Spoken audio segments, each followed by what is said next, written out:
Hey, welcome to part two.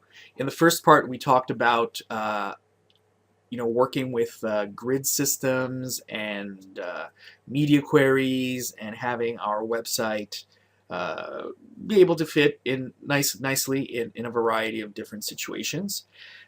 What we're going to do next is basically get a bit more hands-on and look at how we can take advantage of the HTML and the CSS and building a lot of this stuff beforehand so that when it comes to creating our page, we have something very easy to work with. What we're going to do now is fire up our Dreamweaver CC edition on a nice blank page over here. And I'm also going to request that you download the files that are available on this page if you don't already have them. And it's basically the responsive grid system folder that you can find there. You'll see the link on the page. And it's basically a little starter grid that we can use to get things going so that we don't have to spend too much time copying, pasting, typing, all that stuff. We could just dive into the basics and get going really quickly. So download the file and unzip it to a directory on your desktop or in your documents folder. Doesn't matter where, just keep it in a place that makes sense for you. And in that, what we're going to see are three files. There's the home.html, which is our page structure, the HTML portion of it. There's styles.css and the stylesstarter.css. So the stylesstarter.css is a more minimalist starter CSS, so you can see how you would begin working with it. We'll take a look at that. And this one is a more completed version with all the values already entered so that we can keep things moving along. Now, we want to create a new workspace in Dreamweaver for this so that we can have access to it in our Files section. So to do that, let's click on the Files panel here, and you can either go to Manage Sites, or you can just open your drop down and click the Manage Sites link there. We're going to create a new project for this. The reason being we don't want these files mixed in with other projects that we're working on. So click on New Site. We're going to call this Responsive Grid Starter. You can call it whatever you like, but here's what I'm naming mine. And what I want to do next is link to the location of the files on my hard drive. So browse, mine are on the desktop. There's my folder, responsive grid system. Perfect. So let's select that folder. There it is, and we're in shape. Click Save, and then click Done, and there you have it. You have these three files now located in your file manager in Dreamweaver. Now the reason why you want to do that is because A, it makes it easier while you're working to access your files, but Dreamweaver also tracks a lot of information in these files, like links and how it all fits together. So if you start moving your files around, you want to do it here. If you create a folder, if you move things, if you rename a file, do it in Dreamweaver. Otherwise, if you do it outside, if you go here and rename things, when you come back here, all your links are going to be broken, things won't be connected anymore. Whereas if you do it here in Dreamweaver, those Dreamweaver will keep track of this and will tell you, hey, I'm renaming this, I'm relinking that, just so your site remains intact. Remember, everything here is connected. Now, I'm going to go larger, take up the screen here, and start. We'll start by looking at our homepage.html. I'll just double click here to open that up. And here it is. It's a very basic layout, very rudimentary, nothing special going on here. There's a little header area, there's a navigation bar that's been pre-built, there's a placeholder image, some headings, some text, etc. If I go, this is in design view, if I switch over to live view, it looks a bit more accurate. There we go, that's a bit nicer. So you'll see when I load it up, I get all these little pop-ups in my Dreamweaver if it's the first time I've loaded up a little responsive grid system like this. You know, feel free to browse through this if you want. You know, you get little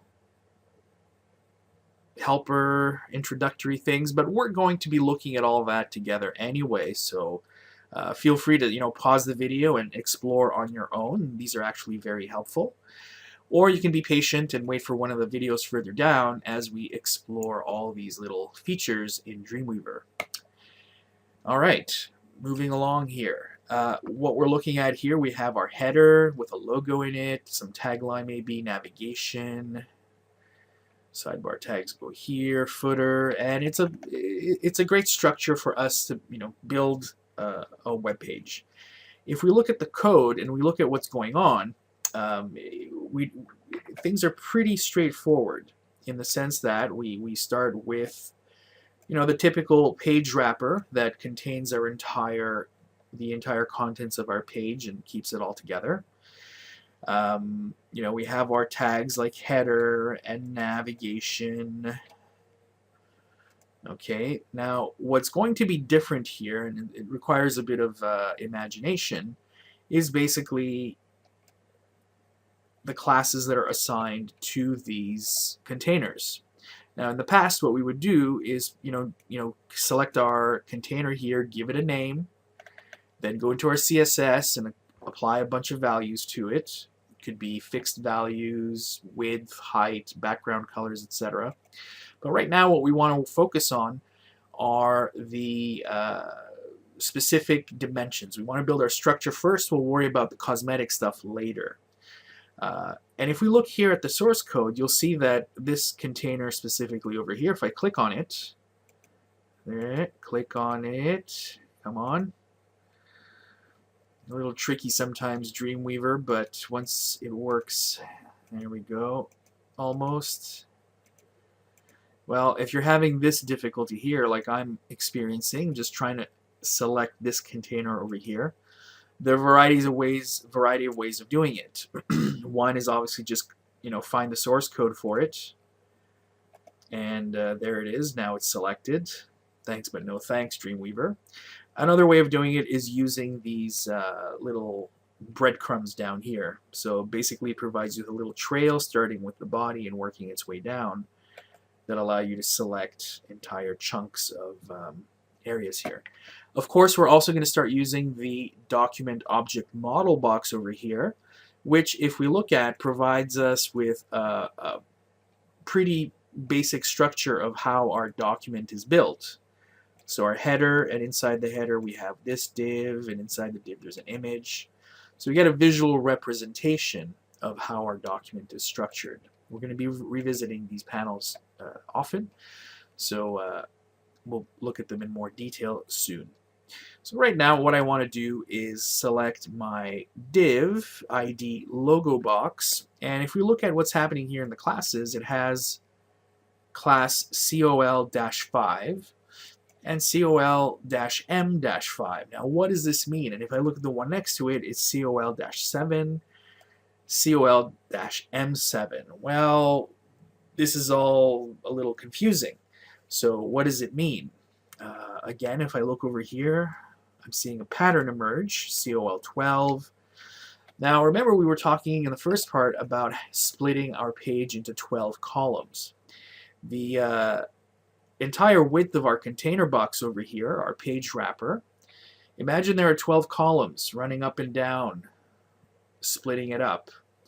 And by assigning these classes, we can tell a box to fit within these columns up to a certain size. A good example of this is this one here. If I select that one, let's try that again. Let's select tagline. There you go. Now that's selected. You can see here the different classes assigned to it. Column 7, column M7, and the ID of tagline. Now what this means is we have two classes assigned to this, we'll see why in a second, plus an ID, which allows us to make it more of a unique identifier and target it with something else. Basically what we're telling the browser here is that the width of this container here for the tagline should be 7 columns wide. So if you can imagine each column having a width, together they would make up 7. That would be this width over here. Now out of 12, that leaves you with 5 left over. And if we look at the logo, the div container for the logo, you'll see that this one has a column setting of 5, which means that 5 here, 7 there, you get a total of 12. And if you look at it visually, you can see right away that it makes perfect sense because it starts here, ends there, and then goes full width. Now if I were to go back here to my tagline, and that one there, and I change the value here, so instead of column 7, I change it to column 5, what's going to happen, press enter, is that this box is now going to shrink a bit and take up only 5 columns worth of space, leaving me with a remainder of 2. Sometimes that's good, sometimes that's not what you want, but basically what you do want is to have these rows add up to 12 in the end.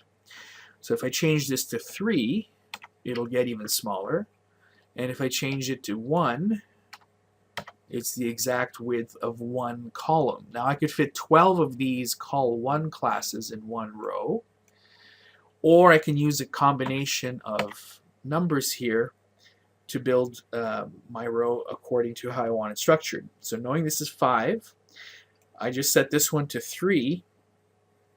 Let's ignore this one here, the M7 for now.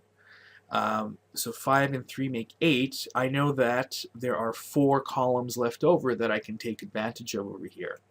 So if I want to add another column here, I can just click one of these. Ideally you want to put it in context, so make sure you have your element selected.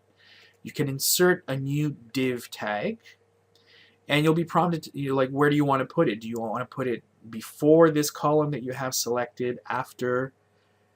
Do you want it to wrap around this existing column, creating a container within a container?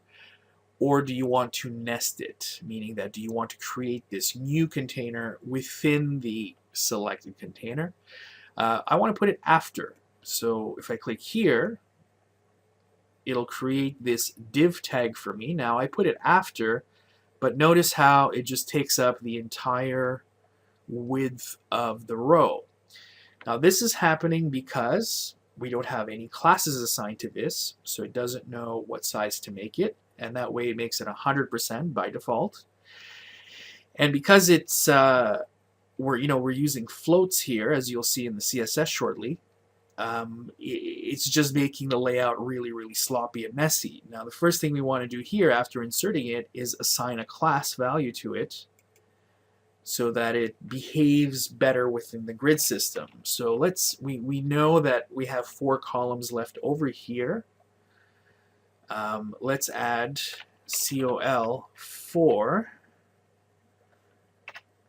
and press enter. And right away you'll see that its size goes to the right one, plus it fits in nicely because of the floating and everything that's been assigned to that particular class. So now you've created these structures here, and normally you wouldn't see these red outlines. I left them in there so that you can better visualize how everything is structured.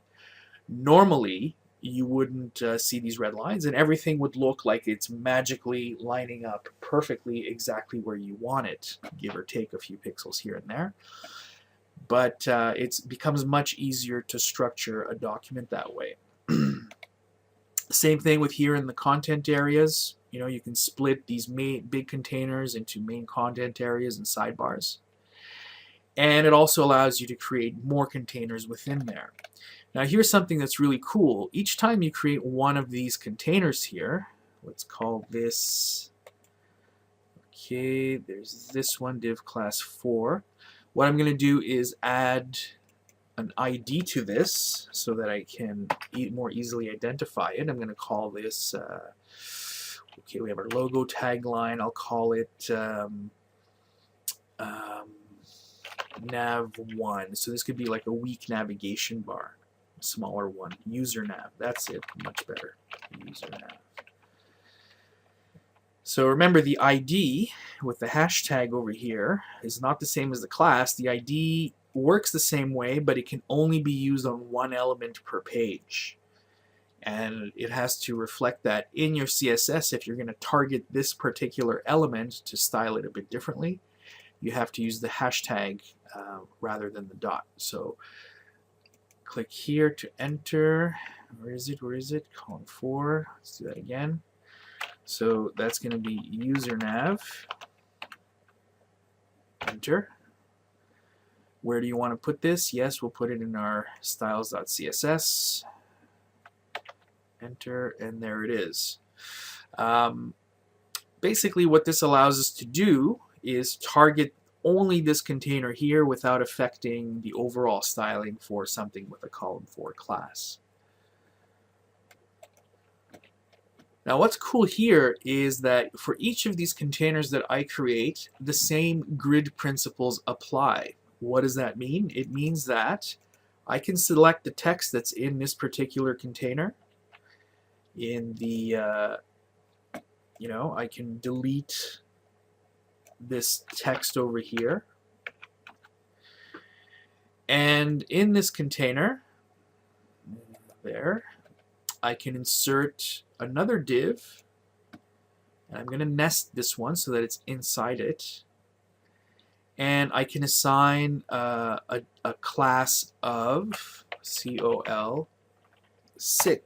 Now what that means is that if I'm still using the principle of 12 columns, 6 being the halfway point, that means that if I assign a column 6 to this particular box, it's going to be 50% of the width of this particular container. Not the entire page, but this particular box.